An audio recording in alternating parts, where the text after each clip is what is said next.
या अय्युहल्लज़ीना आमनू इज़ा नूदिय लिस्सलाति मिन यौमिल जुमुअति फस्अऊ इला ज़िक्रिल्लाहि वज़रुल बैअ ज़ालिकुम खैरुल लकुम इन कुंतुम तअलमून। वस्सलातु वस्सलामु अला इबादिल्लज़ीना इस्तफ़ा व लअनतुल्लाहि अला आदाहिम अदाइल्लाह। अम्मा बाद फ़क़द अन इमाम ज़ैनुल आबिदीन अली इब्न हुसैन अलैहिस्सलातु वस्सलाम अल्लाहुम्मा सल्लि अला मुहम्मद व आले बिस्मिल्लाहिर रहमानिर रहीम। या मन तुहल्लु बिही उक़दुल मकारिह व या मन युफ़्सउ बिहद्दुश शदाइद व या मन यल्तमिसु मिनहुल मख़रज इला राहिल फ़रज ज़ल्लत लिक़ुदरतिका अस्सआब व तसब्बबत बिलुत्फ़िकल अस्बाब व मज़ा अला इरादतिकल अशिया। सल्लल्लाहु पढ़ दीजिए मोहम्मद वाले। चौथे इमाम की दुआ जो आप मुश्किलों के वक्त पढ़ा करते, परेशानियों के वक्त और सख्तियों के वक्त पढ़ा करते, सहीफ़े कामिला की दुआ नंबर 7, जिसमें इमाम खुदावंद आलम को अलग अलग अंदाज़ में ख़िताब फरमा रहे हैं कि ऐ वो ज़ात कि जिसके पास मुश्किलों का हल है, ऐ वो ज़ात कि जिसकी बारगाह में मुश्किलों को आसान करने के लिए उसे पुकारा जाता है और वही मुश्किलों को हल करता है। ऐ वो ज़ात जिसकी बारगाह में इल्तिमास की जाती है कि किस तरीक़े से परेशानियों से निकल कर आसानियों की तरफ आया जाए। ऐ परवरदिगार, तेरे लुत्फ़ व करम से, तेरी क़ुदरत से तमाम मेरे लिए जो काम थे वो आसान होकर उन सब के लिए तूने असबाब मुहैया किया और तेरी बारगाह में सारी मुसीबतें ज़लील व रुसवा हुई और तेरी बारगाह में आकर ख़म हो गईं। इसके बाद मौला फरमाते हैं वजरा बिक़ुदरतिकल अशिया व मज़ा अला इरादतिकल अशिया व जरा बिक़ुदरतिकल क़ज़ा। मौला फरमाते हैं कि ऐ वो ज़ात कि जिसकी क़ुदरत से हतमी फ़ैसले जो होते हैं वो चलते रहते हैं। और इसके बाद मौला फरमाते हैं वह मज़ा अला इरादतिकल अशिया या वह मज़द अला इरादतिकल अशिया, और कायनात की तमाम चीज़ें उसके इरादे पर जारी और सारी हैं। अक़ीदे तौहीद में जहाँ तौहीद 3 किस्म की है, तौहीद अफ़आली, ये भी एक बड़ा चैप्टर है तौहीद के सिलसिले में। ये अक़ीदा रखना कि कायनात खुदावंद आलम की मर्ज़ी पर चल रही है, खुदा के इरादे पर चल रही है या खुदा के इरादे से चल रही है। मशीयत और इरादा दोनों इमाम ने अलग अलग अंदाज से इसमें इस दुआ में इरशाद फरमाया है। पहले इमाम इरादे का लफ्ज़ इस्तेमाल करते हैं। इरादा जब भी आता है, इरादा इस्लामी एतबार से और इस्लामी बहस में 2 तरीक़े से, एक इरादा तकवीनी है और एक इरादा तशरीई है। इरादा यानी आम तौर पर हम लोग कहते हैं कि मैंने इस काम का इरादा किया, यानी मैं चाहता हूँ कि इस काम को अंजाम दूँ। ये हमारा और आपका आम तौर से उर्दू में इस्तेमाल है कि मेरा इरादा ऐसा था, यानी मैं ये काम करने वाला था या मैं ये काम करने वाला हूँ, मेरा इरादा ऐसा है। लेकिन जब खुदावंद आलम के लिए इरादा इस्तेमाल होता है तो इसका मतलब ये है कि वो उस काम को हतमी तौर से अंजाम देगा। जैसे कुरान में कई जगहों पर आया है कि खुदावंद आलम का इरादा हुआ कि वो इंसान को खल्क़ करे, तो इरादे का मतलब ये हुआ कि उसने खल्क़ कर दिया इंसान को, अल्लाह ने इंसान को खल्क़ कर दिया। हमारा और आपका इरादा ये होता है कि मैं इस काम को अंजाम दूंगा फ्यूचर में, मुस्तक़बिल में। लेकिन जब अल्लाह के लिए इरादे का इस्तेमाल होता है, यानी खुदावंद आलम उस काम को हतमी तौर से अंजाम देगा। मेरा इरादा है कि कल सुबह उठकर मैं नमाज शब पढ़ूँगा, हो सकता है हमारा इरादा हतमी ना हो, नींद का गलबा हो जाए और हमारा इरादा पस्त हो जाए।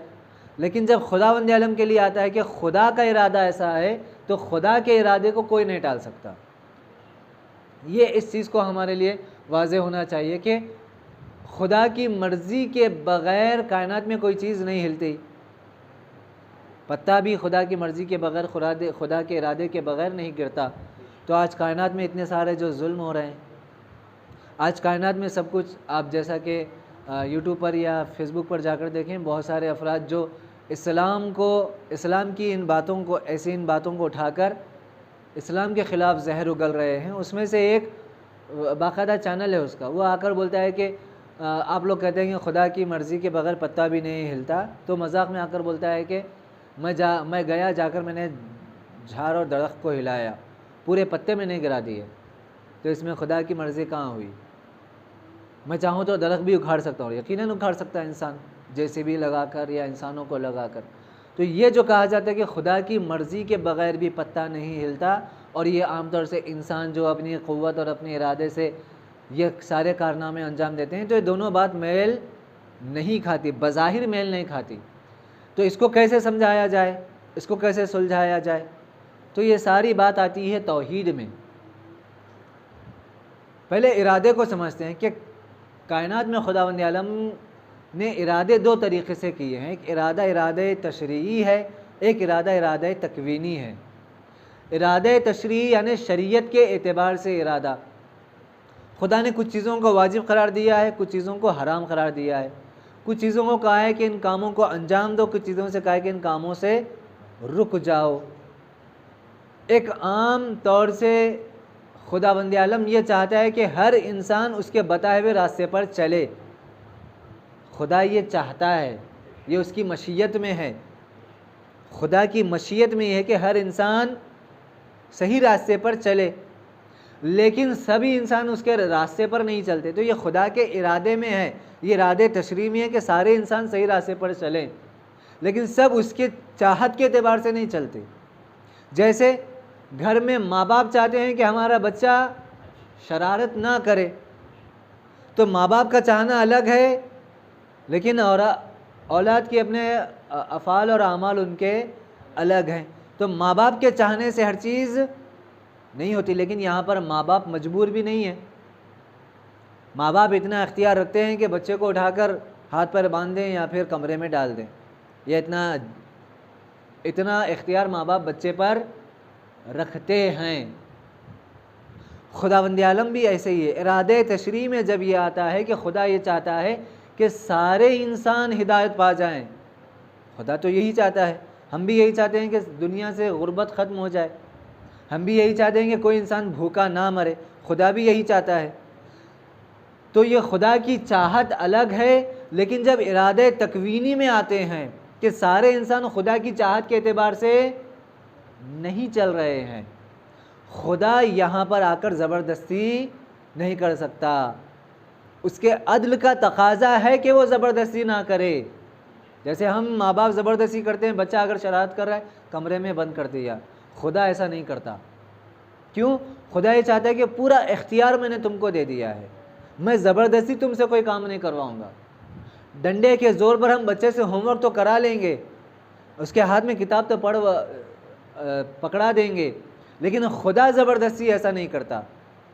ये क्यों? क्योंकि खुदा दो तरीक़े से दुनिया को चला रहा है। एक इरादा तशरीही, खुदा चाहता है कि सारे इंसान सही चलें, ये उसकी चाहत में है कि सही चलें, लेकिन चूँकि इंसान को मजबूर नहीं बनाया है, बाइख्तियार बनाया है, लिहाजा इंसान के ऊपर छोड़ दिया, अब तुम्हारी मर्ज़ी, मैं तो चाहता हूँ कि तुम सुधर जाओ, लेकिन तुम नहीं चाह रहे, ये हमने तुम्हें इख्तियार दिया है। अब आता है इरादा तकवीनी। इरादा तकवीनी में जहाँ पर खुदा की ज़ात बराबर खुदा का फ़ेल, खुदा का अम्र मुदाखलत करता है और खुदा के अम्र उसके अंदर शामिल है। इरादा तकवीनी। इरादा तकवीनी यानी क्या? इरादा तकवीनी यानी उसके मुकाबिल में कोई इंसान नहीं आ सकता। जैसे कोई ताकत खुदा के मुकाबले में नहीं आ सकती सिवाय ख़ुद खुदा का, जब तक इरादा ना हो जाए। आग का काम है जलाना, आग का काम है जलाना, अल्लाह ने उसकी ज़ात में रखा है जलाने के लिए। जलाना, गर्माहट अल्लाह ने उसकी ज़ात में रखा है। कोई इंसान ये दावा नहीं कर सकता कि आग भी हो और ना जलाए, आग हो और ना जलाए। आप सूट बना लें, आप ऐसी चीज़ें बना लेंगे जिससे आप ना जलें, आप हीट को बर्दाश्त कर सकें, लेकिन आग से ज़ाती तौर पर हम ये छीन नहीं सकते। नमक में ज़ाती तौर पर नमकीनी है, नमक में ज़ाती तौर पर नमकीनी, उसकी ज़ात से उसकी नमकीनियत या नमकाहट को नहीं छीना जा सकता। शक्कर में ज़ाती तौर से मिठास है, कोई ज़ात ऐसी नहीं है कि उसमें मिठास ख़त्म कर दे, मगर ये कि खुदा का अम्र शामिल हाल हो। आग का काम ही जलाना है, लेकिन अगर इरादा खुदाबंदी हो कि वो ठंडी हो जाए तो सिर्फ इरादा खुदाबंदी, ये इरादा तकवीनी है। इरादा तकवीनी में कोई इंसान मुदाखलत नहीं कर सकता, इरादा तशरीह में कर सकता है, क्योंकि अल्लाह ने इरादा तशरीह में इंसान को इख्तियार दे दिया है। तुम्हारी मर्ज़ी, तुम दरख्त को आग लगा दो, ये तुम्हारा इख्तियार है।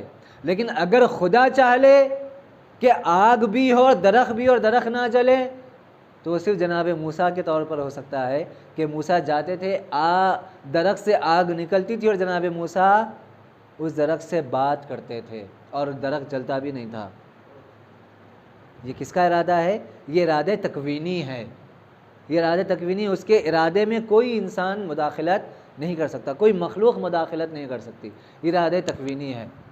लिहाजा इरादा तशरीह को और वाज़े करता चलूँ, जनाब मूसा का और जनाब खिज़्र का क़िस्सा आप लोगों ने सुना होगा कि जहाँ जनाब मूसा ने दावा किया था कि मैं सबसे बड़ा आलिम हूँ इस ज़माने में। अल्लाह ने कहा कि तुमने सिखाना था, जनाब मूसा को दर्स देना था, कहा फ़लाँ जगह पर जाओ, हम तुम्हें कुछ दर्स सिखाना चाह रहे हैं। और सूरह जिसको कहा जाए ताहा में, पूरा सूरह कहफ में पूरी तफसीली वाक़या है। जनाब मूसा गए और जनाब खिज़्र से मुलाकात हुई। अल्लाह सिखाना चाह रहा था जनाब मूसा को, क्योंकि जनाब मूसा ये समझ लिए थे कि मुझसे बड़ा आलिम कोई नहीं है। तो अगर खुदा के मुकाबले में अगर नबी भी अपने आप को बड़ा आलिम कहे तो अल्लाह उससे भी बड़े आलिम के पास उसे भेजता है। तो ये आजकल जो मिंबरों पर बैठकर अपने इल्म का दावा करते हैं, ज़ाकिर हों या आलिम हों, ये क्यों आता है? ये गुरूर और तकब्बुर की बिना पर आता है। अल्लाह ने जनाब मूसा को सिखाना चाहा, काफ़ी तफसीली वाक़या है। जनाब खिज़्र के साथ गए, जनाब खिज़्र ने जनाब मूसा गए, बहुत तफसीली है, वक्त नहीं है मेरे पास। गए, जाकर कहा कि मैं आपसे, अल्लाह ने मुझे आपके पास भेजा है कुछ सीखने के लिए। जनाब खिज़्र ने कहा शर्त यह है, कंडीशन ये है कि चुपचाप मेरे कामों को देखना, उंगली मत उठाना, चुपचाप मेरे कामों को देखना। जनाब मूसा ने कहा ठीक है, मैं आपके कामों पर उंगली नहीं उठाऊँगा। गए, कश्ती में सवार हुए। जैसे ही कश्ती में सवार हुए तो जनाब खिज़्र ने कश्ती में सुराख करना शुरू किया। जनाब मूसा ने कहा ये क्या कर रहे हैं आप? जनाब खिज़्र ने कहा चलो निकलो यहाँ से, हमारी शर्त इसी बात पर थी कि मेरे कामों पर उंगली मत उठाओ। कश्ती में सुराख रहने सब डूब जाएंगे, जनाब खिज़्र भी डूबेंगे, जो कश्ती में दूसरे पहले से अफराद मौजूद है वो भी डूब जाएंगे। कहा जाओ यहाँ से। ये इरादे तकवीनी बता रहे हैं जनाब खिज़्र। जनाब खिज़्र जनाब मूसा को बता रहे हैं कि हमारी नज़रें सिर्फ बज़ाहिर देख रही हैं, लेकिन उसके पीछे क्या कार्य खुदाबंदी है वो हम नहीं जानते। कहा ठीक है। फिर कहा कि अरे जनाब खिज़्र मुझे माफ़ करिए, मैं आपके ऊपर आपके कामों पर एतराज़ नहीं करूँगा। फिर आगे बढ़े, दूसरे सफ़र में देखा कि दो बच्चे थे, उनके ऊपर एक दीवार थी, दीवार का साया किए हुए थे और उसके सहारे ये बच्चे आराम कर रहे थे। हुआ क्या, जनाब खिज़्र गए और जाकर उस दीवार को गिरा दिया। जनाब मूसा ने कहा ये क्या कर दिया? उनका वही एक सहारा था, दीवार, उनके घर का एक पूरे घर गिर गया था, वही एक दीवार सहारा था, आपने वो भी गिरा दिया। कहा मैंने कहा था जाओ अब यहाँ से, मेरे कामों पर उंगली नहीं उठानी। पूरा तफसीली क़िस्सा है कुरान में। कहा कैफ़ा तुम, जब मैंने कहा है कि मेरे बातों पर सब्र करना, उंगली मत उठाना, तो तीसरी मरतबा एक और काम अंजाम दिया कि एक जवान बच्चे को जनाब खिज़्र ने कत्ल कर दिया। जनाब खिज़्र ने कत्ल कर दिया। मैं बस इशारों में अर्ज़ करना चाह रहा हूँ। जनाब मूसा ने कहा ये क्या कर दिया आपने? बिला वजह के, बग़ैर गुनाह के आपने उस बच्चे को कत्ल कर दिया। कहा अब जाओ, हाज़ा फ़िराक़ु बैनी व बैनक, अब हम तुमको तालीम नहीं दे सकते क्योंकि तुम्हारे अंदर सब्र का मादा नहीं है। इल्म अगर हासिल करना है तो सब्र लाना ज़रूरी है, बर्दाश्त होना ज़रूरी है। मूसा जैसे नबी को खिज़्र जैसे नबी कह रहे हैं कि जाओ तुम अब इल्म और हमारे सामने तालीम के, हाज़ा फ़िराक़ु बैनी व बैनक, अब जाओ यहाँ से। जनाब मूसा और जनाब खिज़्र के जब जुदाई का वक्त आया तो अब जनाब मूसा ने कहा अच्छा अब अलग कर ही रहे हैं तो वो 3 कामों की वजह तो बता दें। तो अब जनाब मूसा ने कहा कि वो जो मैंने कश्ती में सुराख किया था वो क्यों किया था, क्योंकि सामने से एक बड़ी कश्ती आ रही थी लुटेरों की,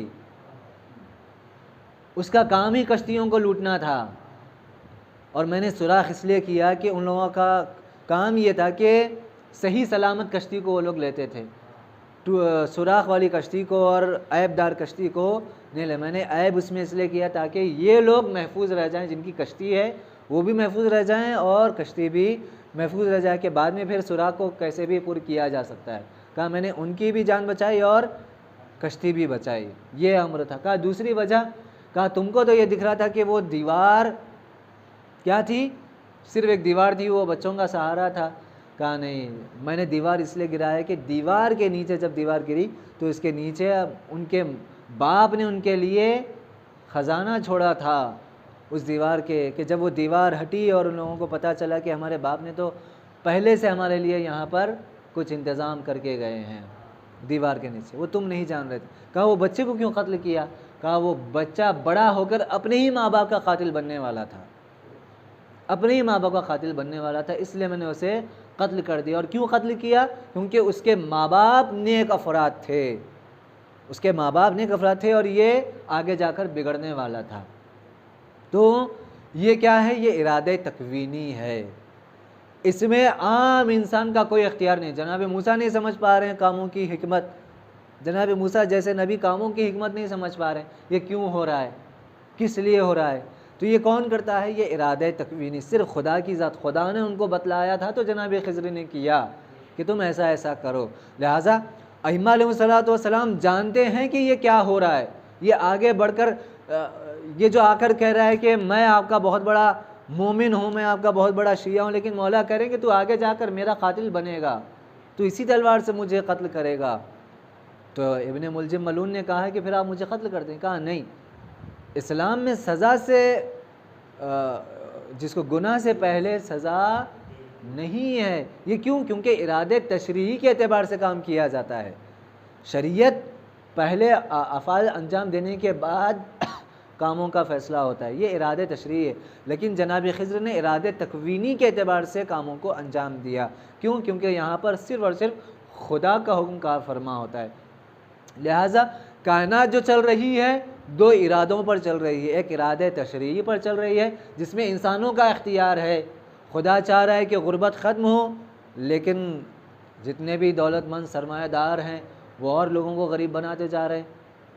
हिंदुस्तान में जिस तरीके से गुर्बत बढ़ती जा रही है हमें अंदाज़ा नहीं है, पूरी दुनिया में गुर्बत बढ़ती जा रही है। खुदा तो ये चाह रहा है कि सब आराम से रहें, लेकिन चूँकि इसमें इंसानों को इख्तियार दे दिया है कि तुम्हारी मर्ज़ी, अब वो इरादे तकवीनी क़यामत के एतबार से खुदा फिर क़यामत में फ़ैसला करेगा कि हमने तुम्हें इख्तियार दिया था कि तुम कुछ लोगों का ख्याल रखो, कुछ लोगों का अदल इंसाफ से काम, लेकिन तुमने नहीं किया। तो ये इरादे तशरीही के एतबार से काम सारे चल रहे हैं, लेकिन इरादे तकवीनी, जैसे हवा से अगर खुदाबंदी आलम कुदरत छीन ले, खुदा इस दुनिया में अगर ऑक्सीजन ख़त्म कर दे, ये इरादे तकवीनी के एतबार से होगा। खुदा अगर सूरज से कहे कि अपनी गर्माहट ख़त्म कर ले, तो फिर दुनिया सारी टेक्नोलॉजी, सारा दुनिया नूर के ऊपर चल रहा है, रोशनी के ऊपर चल रही है। तो ये सब कुछ इरादे तकवीनी वहाँ पर जहाँ इंसान का इख्तियार काम नहीं करता और इंसान उसमें मुदाखलत भी नहीं कर सकता। मगर अगर खुदा बंदे आलम, इसमें काफ़ी और भी बहुत सारी बहसें हैं, तो यहाँ पर इमाम इरशाद फरमा रहे हैं वो मज़द अला इरादतिकल अशिया, खुदाया सारे जो दुनिया के जो उमूर अंजाम पा रहे हैं वो तेरे इरादे के एतबार से अंजाम पा रहे हैं। लिहाजा खुदा ये चाहता है कि मैं नेक बंदा रहूँ, उसका इरादा यही है। अब उसका इरादा जब मशीयत में शामिल हो जाएगा, तब कब शामिल होगा, जब मैं नेक कामों को अंजाम दूंगा तो वो अपनी मशीयत के एतबार से हमारी ज़िंदगी भी संवारेगा और हमारी आखिरत भी संवारेगा। इमाम इसी बात को इरशाद फरमा रहे हैं कि खुदाया जब सारे उमूर तेरे इरादे और मशीयत के एतबार से चल रहे हैं तो मेरी इन मुश्किलात को हल फरमा। बिस्मिल्लाहिर्रहमानिर्रहीम वल अस्र इन्नल इंसाना लफ़ी खुस्र इल्लल्लज़ीना आमनु व अमिलुस्सालिहाति व तवासौ बिल हक़्क़ि व तवासौ बिस्सब्र।